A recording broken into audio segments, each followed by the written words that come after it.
वंदे मातरम। आप सभी का नेटवर्क 10 के खास कार्यक्रम चर्चा खास में स्वागत है। मैं हूं संजय गिरी गोस्वामी। बात करेंगे आज़ादी का अमृत महोत्सव मनाने जा रहे भारत के लिए। ये बात गंभीर रूप से आहत करने वाली है कि रह रह कर आप देखेंगे लगातार भ्रष्टाचार के मामले सामने आते हैं। कहीं करोड़ों अरबों के नोट मिल रहे हैं तो कहीं सोने के आभूषण के ढेर मिल रहे हैं। कई नेता उनके करीबी और नौकरशाह रडार पर हैं। कहीं ईडी की पूछताछ चल रही है, कहीं सीबीआई के छापे पड़ रहे हैं, कहीं इनकम टैक्स जा रहा है। जगह जगह नोटों का खजाना मिल रहा है। उसके बाद भी आरोप प्रत्यारोप लगातार चल रहे हैं। बात झारखंड की हो, महाराष्ट्र की हो, उत्तराखंड की हो, बंगाल की हो, क्योंकि लगातार जिस तरीके की घटनाएं हो रही हैं, जिस तरीके के आंकड़े सामने आ रहे हैं, ये अपने आप में चौंकाने वाले भी। और इसी पर हम आज की चर्चा को खास बनाएंगे। सभी खास मेहमान हमारे साथ जुड़ेंगे। उससे पहले देखिए खास रिपोर्ट।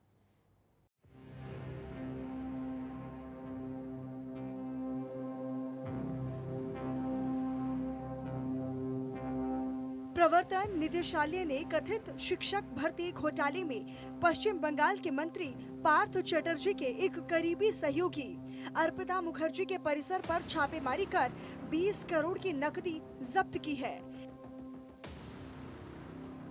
इसी तरह रांची में मनी लॉन्ड्रिंग और मनरेगा घोटाले से संबंधित मामले में प्रवर्तन निदेशालय ने IAS पूजा सिंघल को गिरफ्तार किया था। देखा जाए तो अब ऐसी घटनाएं चौंका नहीं रही हैं।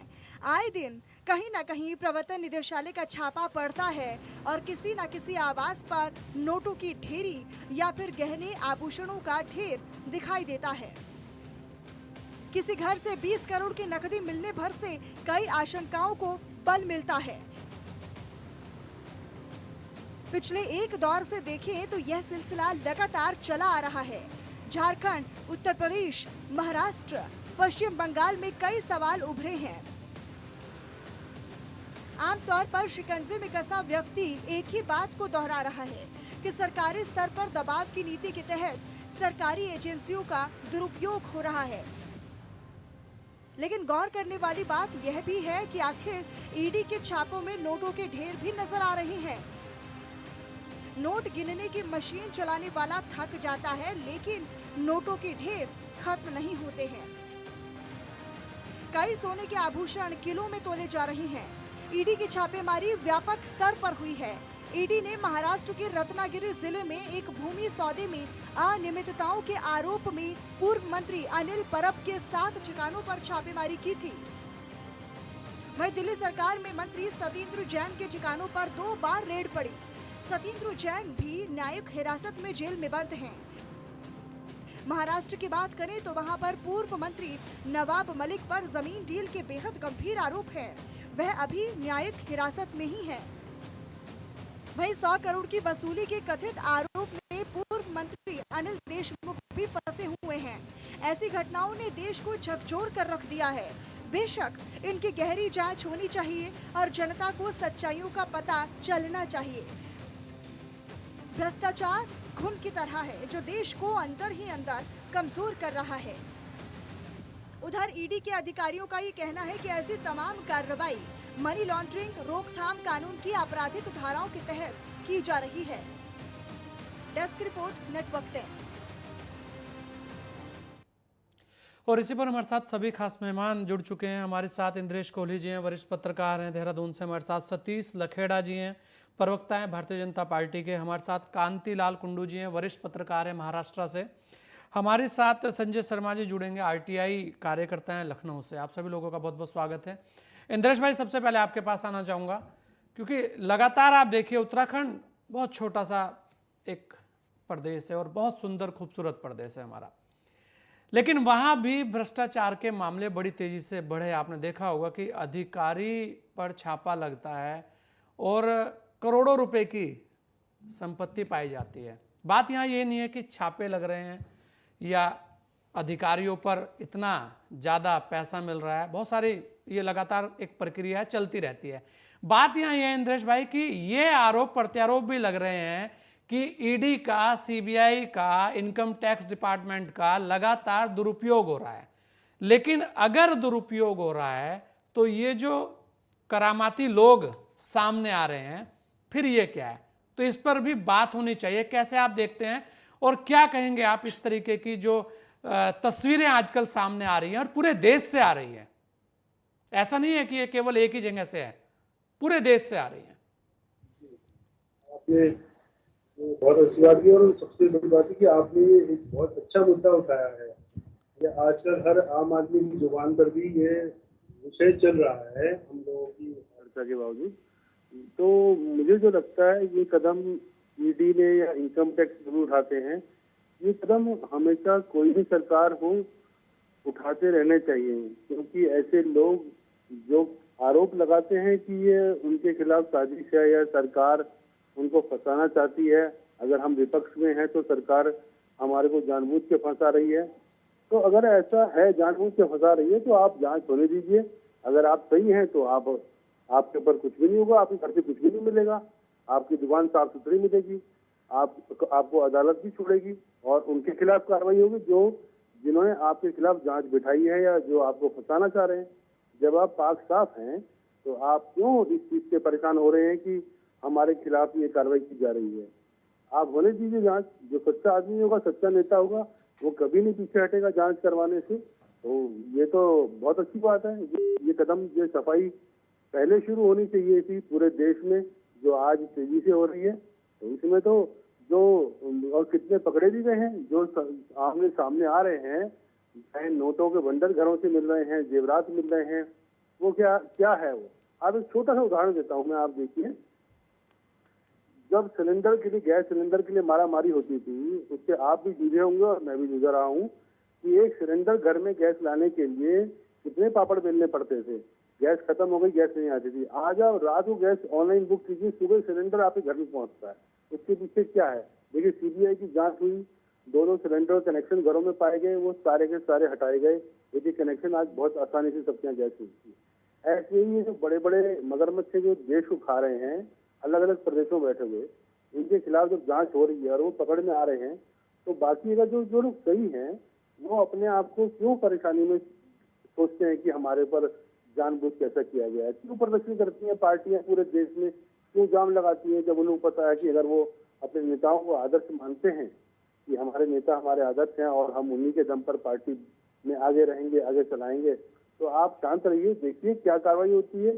अब ऐसा तो है नहीं कि आज के इस युग में जानबूझ के फंसा दिया जाए किसी को। अदालत भी सबूत मांगती है, आपकी मीडिया सब सामने खड़ी रहती है, जब जांच हो रही होती है, इवन छापे पड़ रहे होते हैं बाहर, सभी भाई बहन हमारे खड़े रहते हैं। तो इतना आसान नहीं रह गया, पारदर्शिता बहुत हो गई है। तो ये सब एक राजनीतिकरण हो रहा है अपने आप को बचाने के लिए, कि ऐसे आरोप लगा करके कुछ माहौल तैयार किया जाए और इन आरोपों जैसी बात कह करके चुनाव के मुद्दे बनाए जाएं और जनता जो जिन मुश्किलों से जूझ रही है उनकी तरफ ध्यान न दे करके जो सत्ता में नहीं है वो पार्टियां या अन्य दल।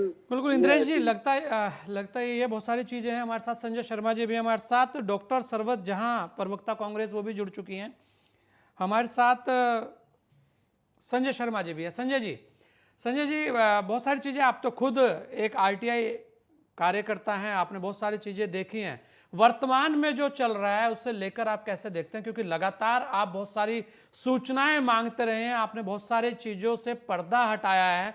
क्या आपको लगता है, क्योंकि लगातार ये कहना विपक्ष के लोगों का कि हमें टारगेट किया जा रहा है केवल, तो टारगेट कर अगर इतना धन निकलता है तो वो टारगेट क्यों ना हो? जी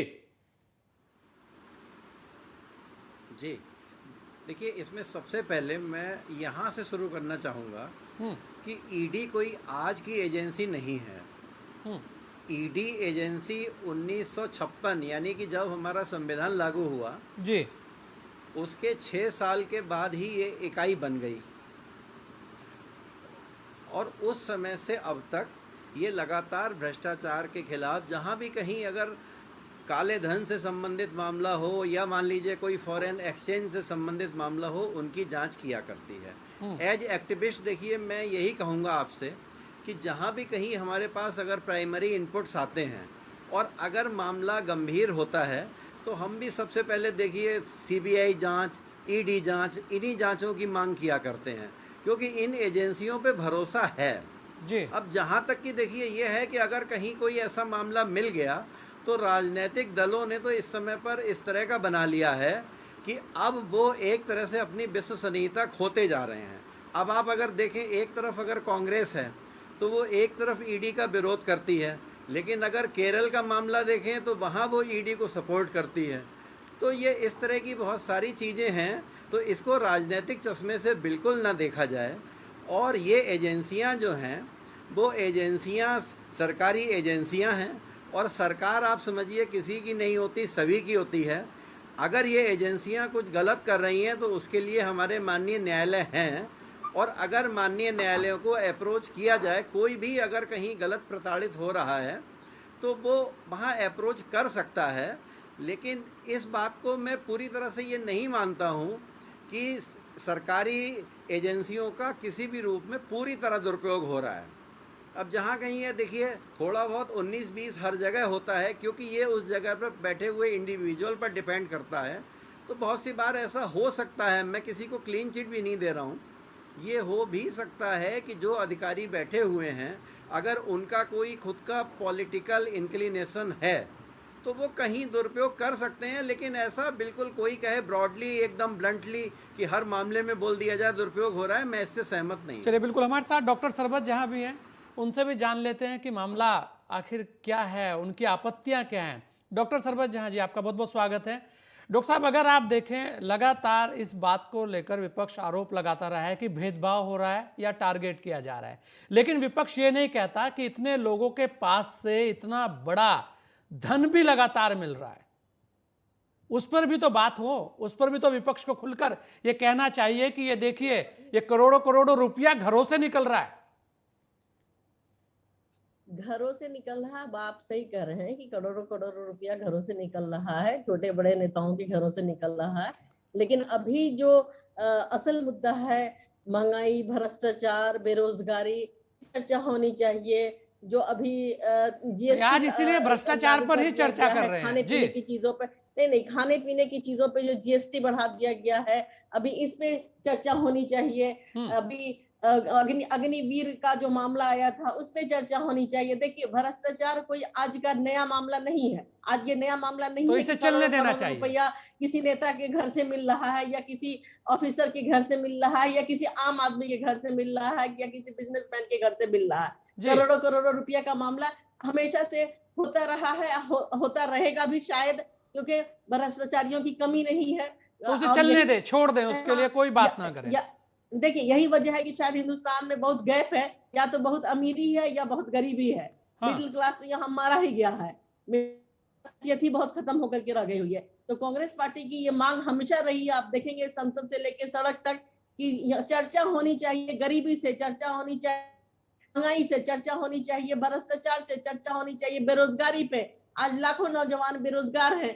अग्निवीर का जहां तक मामला है, आप अग्निवीर का नहीं, डॉक्टर साहब, 4 साल की नौकरी का क्या मामला है, एक चीज बताइए, इन सब चीजों पे बहस होनी चाहिए। तो इन सब चीजों जब भ्रष्टाचार है तभी तो इस तरीके की चीजें हैं।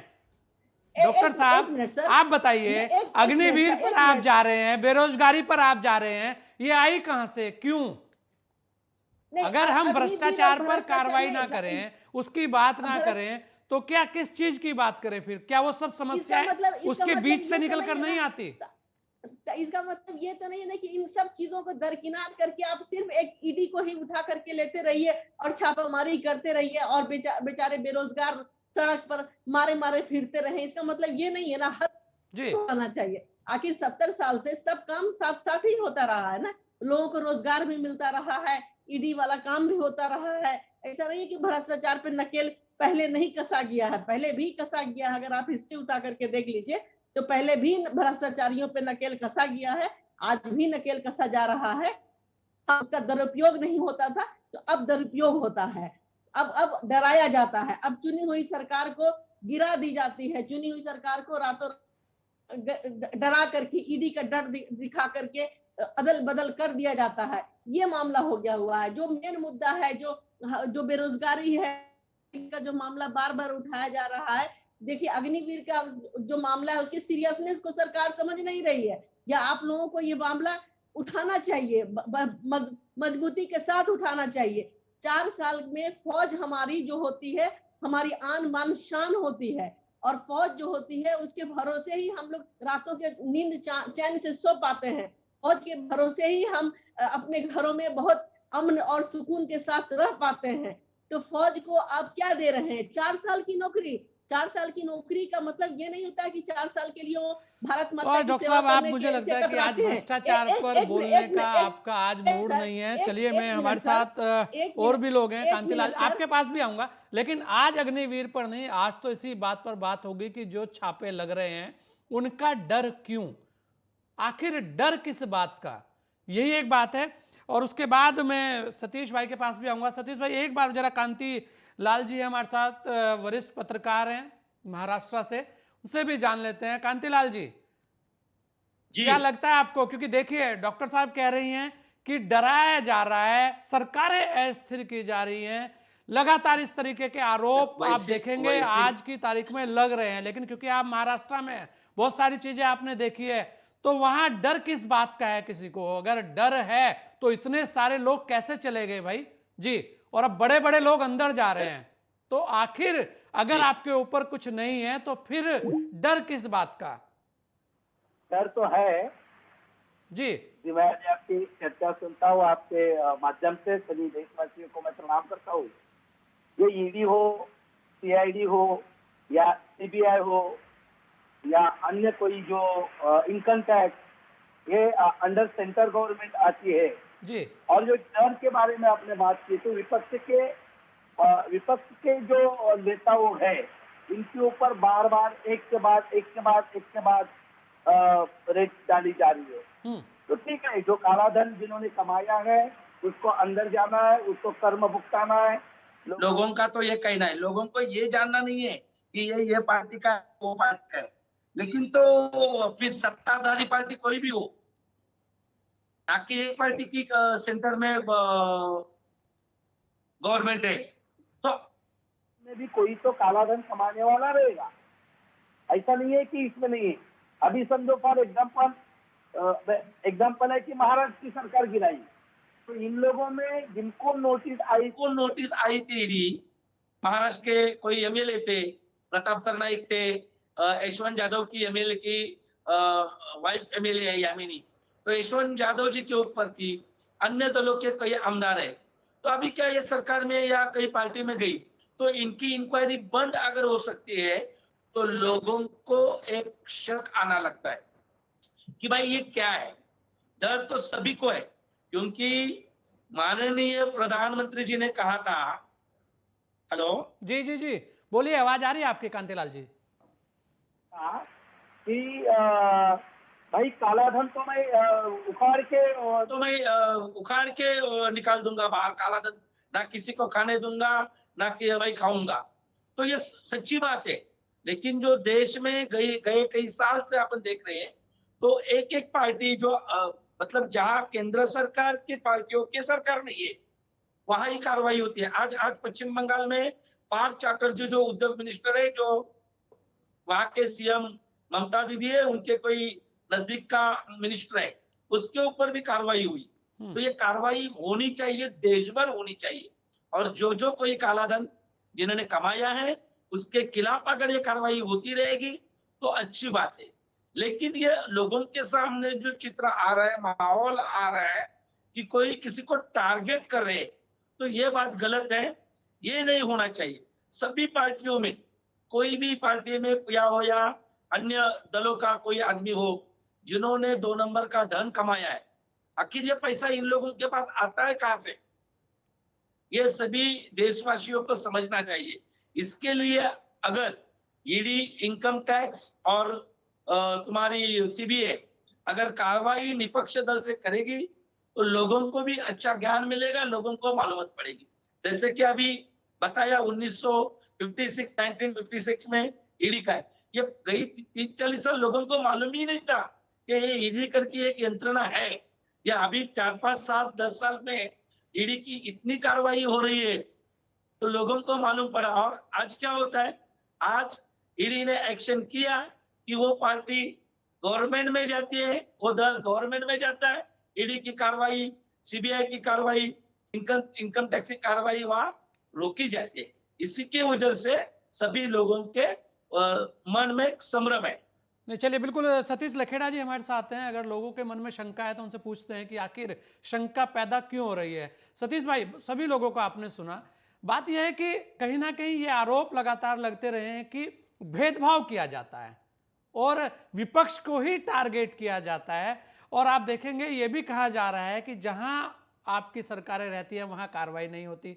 उसके अलावा यह भी कहा जा रहा है कि जो लोग आपके यहां चले जाते हैं शायद उन्हें डर रहता है कि मेरे ऊपर कार्रवाई होने वाली है, उसके बाद वो साफ हो जाता है। इस तरीके की जो बातें हैं, क्या कहेंगे आप? और विपक्ष के बहुत सारे और भी सवाल हैं। जी सतीश भाई।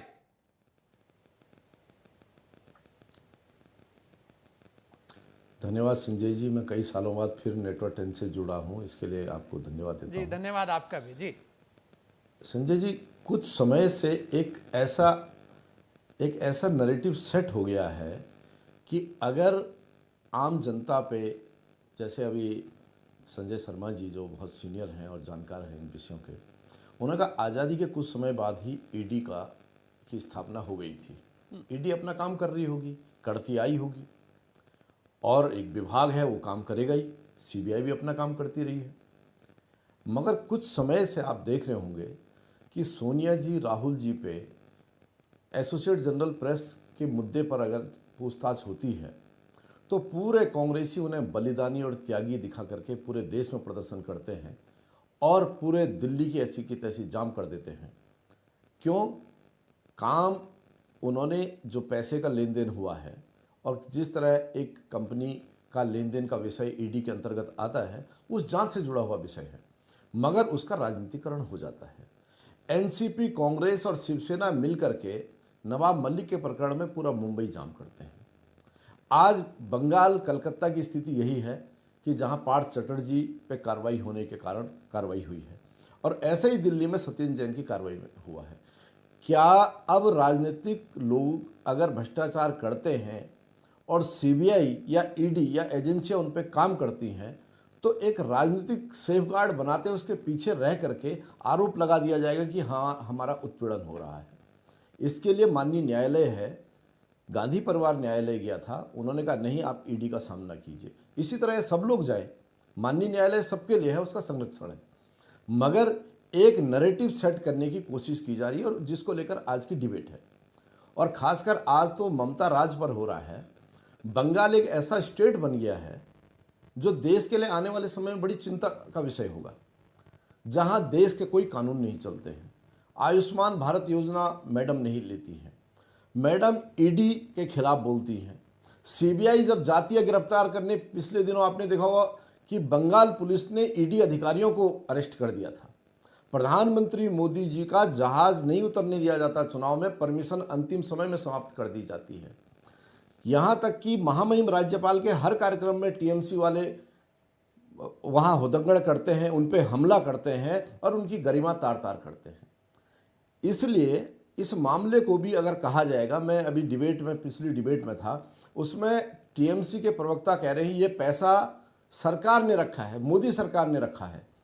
तो ऐसे तर्कों के साथ अगर ईडी के गंभीर काम को और ये भ्रष्टाचार के काम में हम दखल डालेंगे तो ये देश के संविधान के साथ और ये स्थापित संस्थाओं के साथ हम इंसाफ नहीं कर रहे हैं। अभी हमारी बहन ने बड़ी मासूमियत के साथ पूरा बताया कि कांग्रेस का एजेंडा क्या है, होता आया है, हो रहा है और होगा। ये सारी सामान्य सी प्रक्रिया कांग्रेस के समय की रही है। मगर आज जैसे हमारे कोहली साहब कह रहे थे कि जितना सिस्टम डिजिटाइज हुआ है, आज जीवन सहज हुआ है और बहुत सारे भ्रष्टाचार खत्म हुए हैं। धीरे धीरे उस और देश जा रहा है। विदेशों में जो सिस्टम है उसी को हम भी अपना रहे हैं, और जितना आधुनिक होंगे आम जनता को सहजता होगी, माध्यम खत्म होंगे, दलाल खत्म होंगे और आम जनता इन विषयों से जुड़ेगी।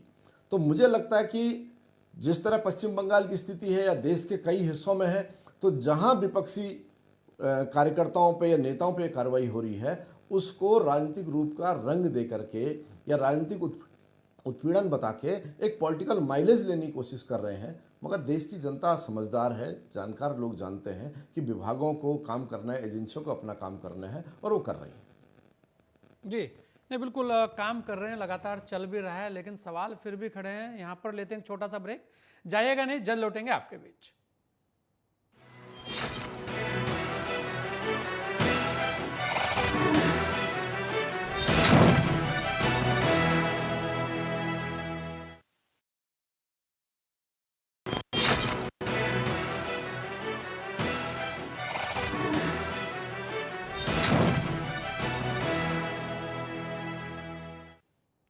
ब्रेक के बाद आपका स्वागत है। आज चर्चा खास में बात करें भ्रष्टाचार को लेकर और सभी खास मेहमान हमारे साथ बने हुए हैं।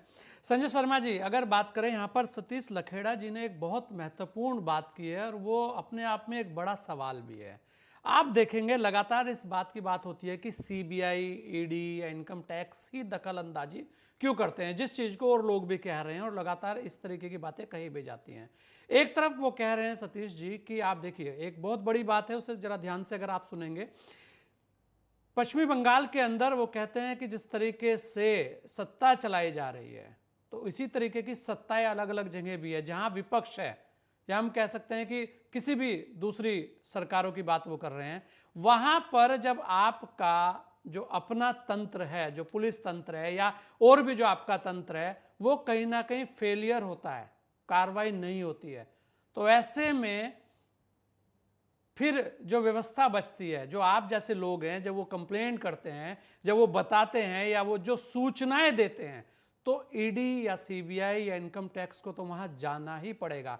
क्योंकि या तो आप अपना तंत्र इतना मजबूत कीजिए कि जो वहां पर कार्रवाई होनी चाहिए, जो ईडी या जो सीबीआई कर रही है, वो आप वहां पे कीजिए, वो होती नहीं दिखती कहीं पे भी। आप किसी भी प्रदेश की बात करें, वहां पर अभी तक की आज तक भी कोई इतनी बड़ी चीजें सामने नहीं आई कि भाई चलिए ये लोकल पुलिस ने 20-30 करोड़ रुपया पकड़ लिया। इससे कैसे देखते हैं आप? यहां ये भी एक बड़ी बात है कि आखिर उसके बाद ईडी और सीबीआई क्यों ना जाए जब आपके तंत्र ही फेल हो रहे हैं।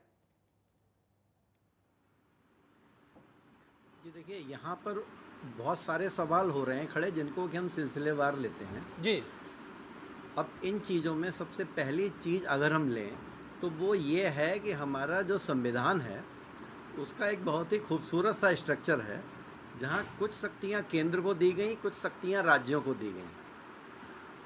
अब अभी हम इस सवाल में, हालांकि ये चीज़ बहुत हद तक जायज़ है कि अगर राज्य की इकाइयाँ ही उन चीज़ों को रोक लें जी, तो केंद्र की जो एजेंसियां हैं उनको वहाँ दखल ना देना पड़े।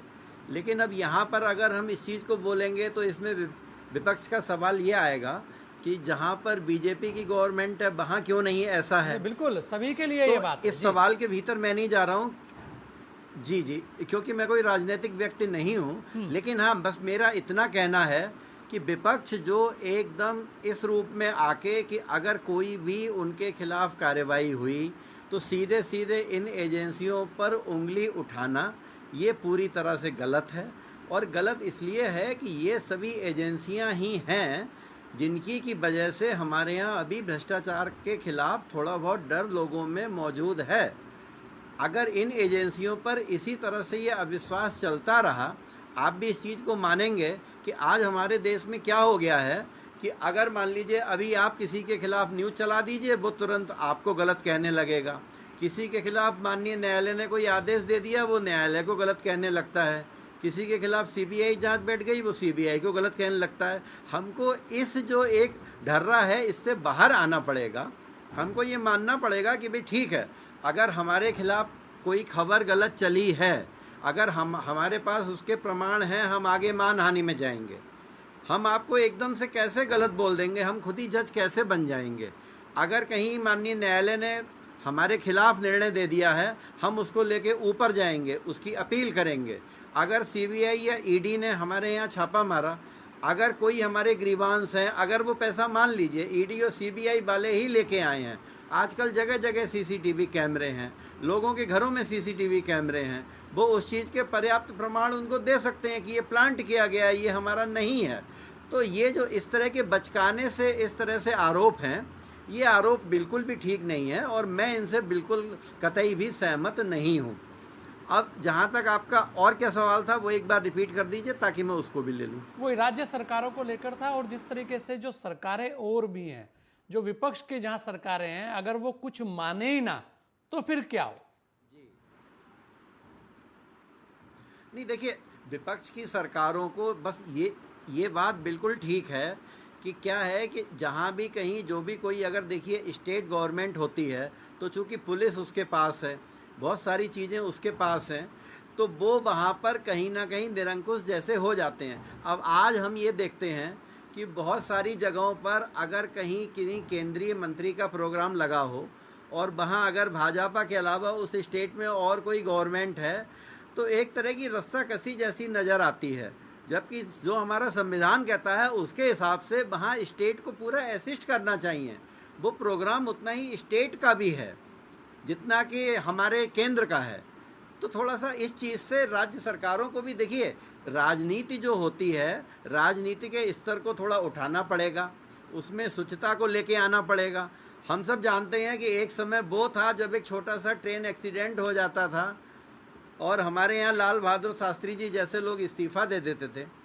आज अगर इतना 20 करोड़, 100 करोड़, 200 करोड़ रुपया मिलता है, उसके बाद भी उस चीज को सपोर्ट किया जाता है, तो ये स्थिति दुर्भाग्यपूर्ण है। बिल्कुल, यही एक बात है। कांतिलाल जी को ध्यान देने की आवश्यकता संजय जी, बिल्कुल। कांतिलाल जी कुछ कहना चाह रहे हैं। कांतिलाल जी बताइए क्या कहेंगे, क्योंकि महाराष्ट्र के हालात से आप बहुत अच्छे से वाकिफ हैं और सतीश भाई भी हमारे साथ हैं। जी नहीं, शर्मा जी सर ने जो कुछ बताया, हालात उनसे मैं तत्वता मान्य हूँ, लेकिन नहीं हो कि कैसी है कि उन्होंने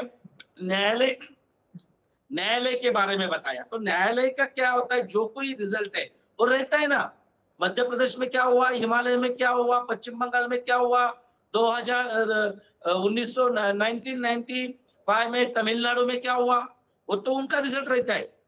हमारा सवाल ये है कि ईडी हो, सीबीआई हो या इनकम टैक्स हो, इनके ऊपर कोई उंगली नहीं उठाएगी। शर्मा सर, उनके ऊपर शक लेने की जरूरत नहीं है। उनको बढ़ावा देना चाहिए, उनको प्रोत्साहन करना चाहिए।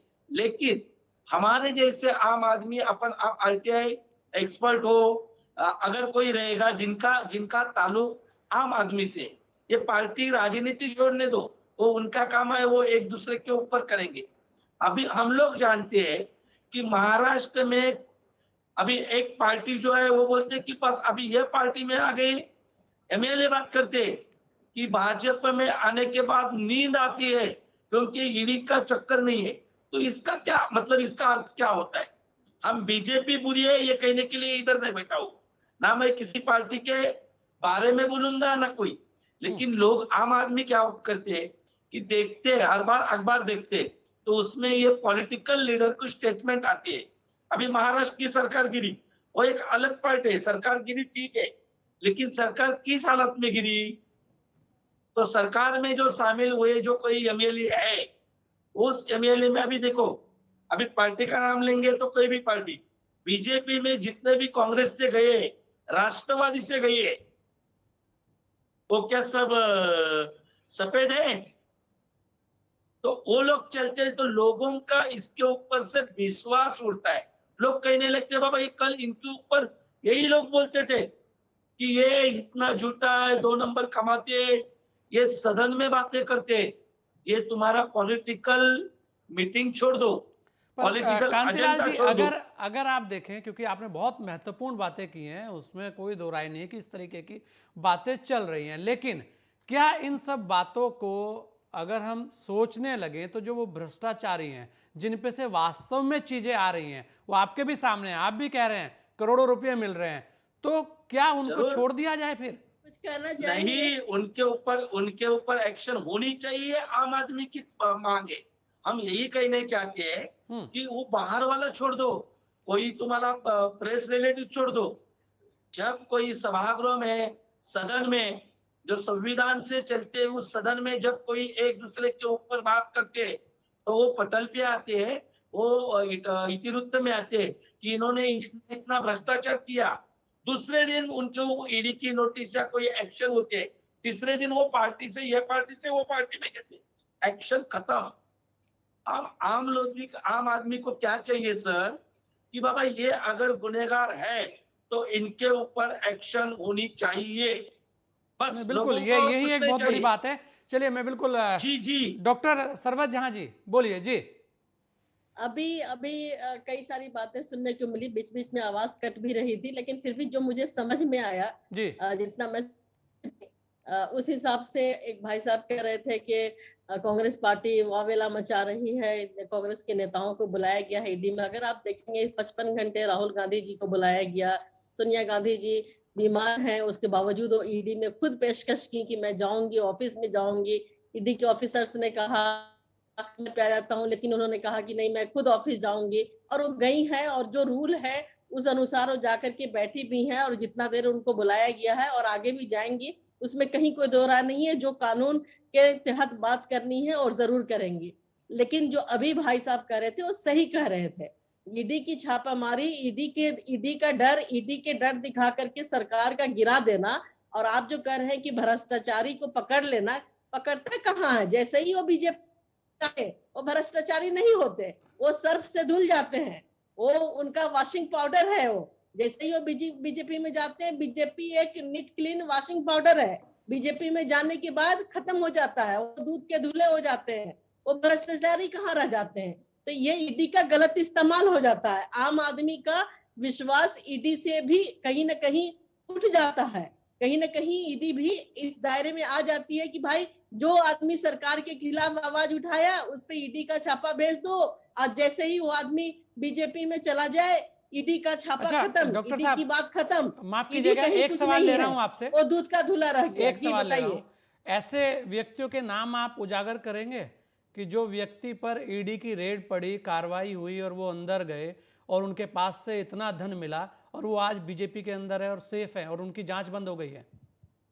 अरे बहुत सारे चीजें हैं, बहुत सारी लिस्ट आपके पास ही होगी, नाम लेने की क्या जरूरत है? बहुत सारे नेता हैं ऐसे, बहुत सारे नेता भी हैं, बहुत सारे आम लोग भी हैं, बहुत सारे बिजनेसमैन भी हैं जो बीजेपी में जा करके बीजेपी के चाहे समर्थक हो, चाहे बीजेपी में ज्वाइन कर लिए हो, उनका वो दूध के धुले हुए हो गए हैं, वो साफ सुथरे हो गए हैं, उनकी कहानी खत्म हो गई है, वो भ्रष्टाचारी नहीं रह गए हुए। हाँ, लेकिन अगर सरकार के खिलाफ आवाज आप उठाते हैं तो आप पे ईडी का छापा पड़ सकता है। इस डर से कोई कुछ बोल नहीं सकता, तो ये गलत है। हमारे लोकतांत्रिक देश में हमें सरकार के खिलाफ आवाज उठानी चाहिए। ये नहीं कि हर चीज के खिलाफ, हमें भ्रष्टाचार के खिलाफ, हमें बेरोजगारी के खिलाफ, हमें महंगाई के खिलाफ, हमें अपना हम सरकार चुन करके लाते हैं, चाहे हम किसी भी पार्टी से हो। चलो आज अभी हम एज ए कांग्रेस प्रवक्ता बैठे हैं, लेकिन हम हैं तो हिंदुस्तानी, हमने सरकार चुनी है तो प्राइम मिनिस्टर हमारे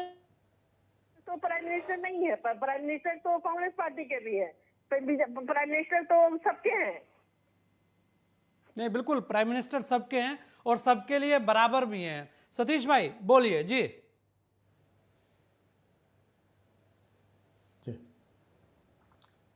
संजय जी, हमारी बहन कह रही कि वो बीमार हैं, उन्हें बुलाया गया और जितना बुलाया जा रहा जाएंगी। क्यों नहीं जाएंगी? क्यों नहीं जाएंगी?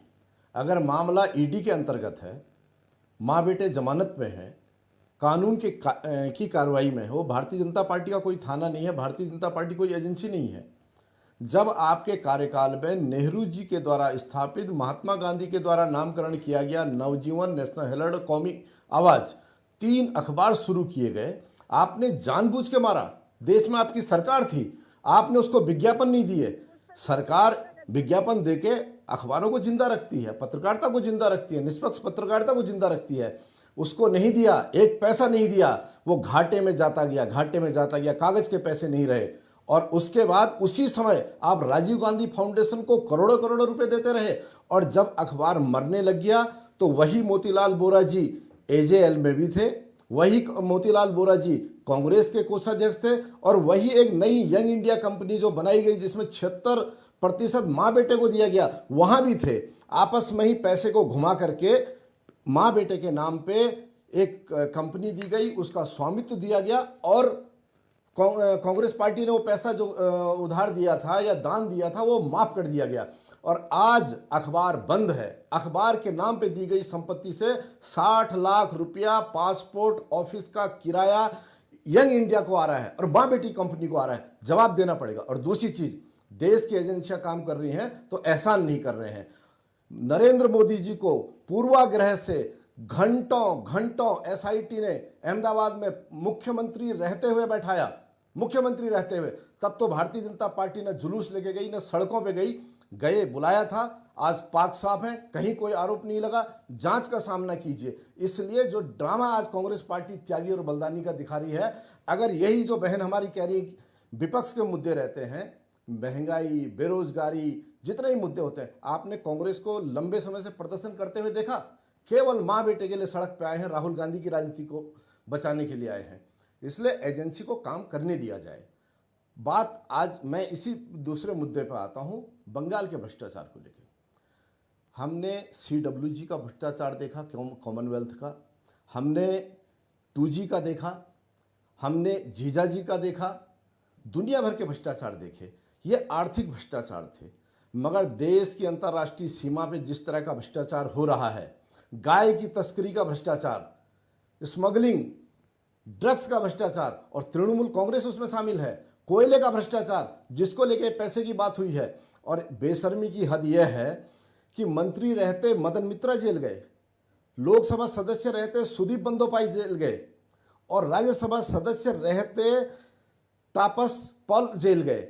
इतने लोगों का जेल जाना, और ठीक चुनाव से पहले दर्जन भर मंत्रियों का स्टिंग आना रिश्वत लेते हुए, ये भ्रष्टाचार की पराकाष्ठा है।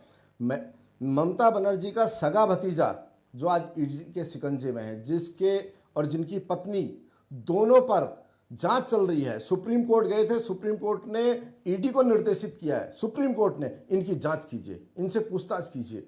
जिस तरह का भ्रष्टाचार, खुला भ्रष्टाचार पश्चिम बंगाल में हो रहा है, और जिसका आज एक छोटा सा प्रदर्शन है, छोटा सा, क्योंकि पश्चिम बंगाल सरकार और तृणमूल कांग्रेस दोनों मिलकर जिस तरह केंद्रीय एजेंसी को बाधित करते हैं, काम नहीं करने देते हैं।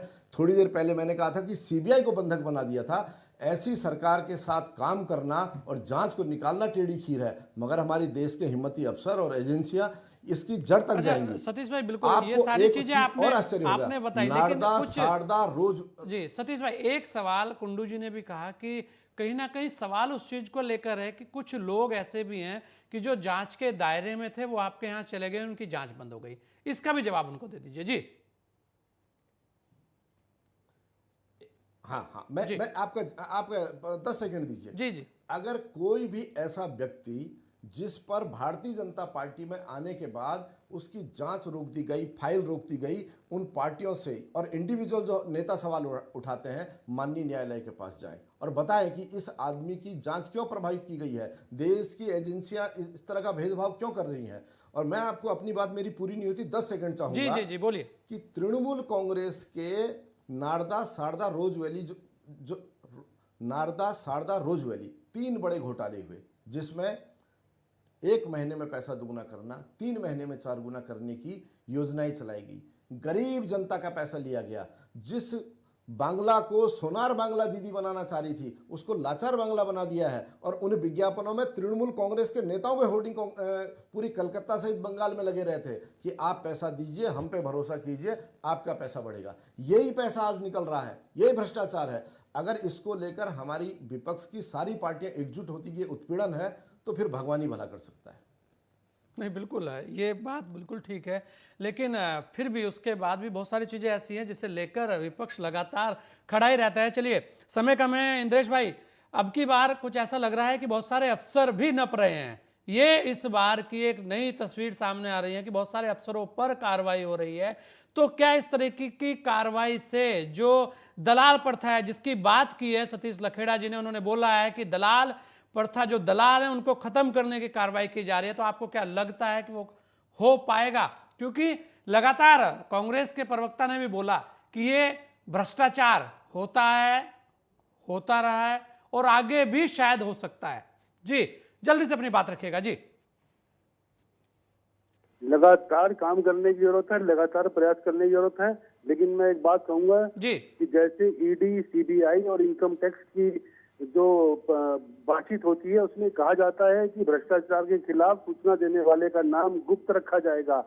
इस लाइन की साख, इस लाइन की महत्ता बनाए रखनी है, उस आम आदमी का विश्वास इन एजेंसियों के ऊपर कायम रखना है, तो ऐसे लोगों के खिलाफ कार्रवाई होनी चाहिए, ताकि आम आदमी या कोई छोटा बच्चा या टीनेजर युवक ये ना बोल सके बड़ों को, अपने से उम्र दराज बड़ों को कि भाई नेताओं का कुछ नहीं होता, भ्रष्टाचार के खिलाफ कुछ नहीं होता, आप रहने दीजिए, ऐसा देश में होता रहता है, कोई सूचना देने की जरूरत नहीं है।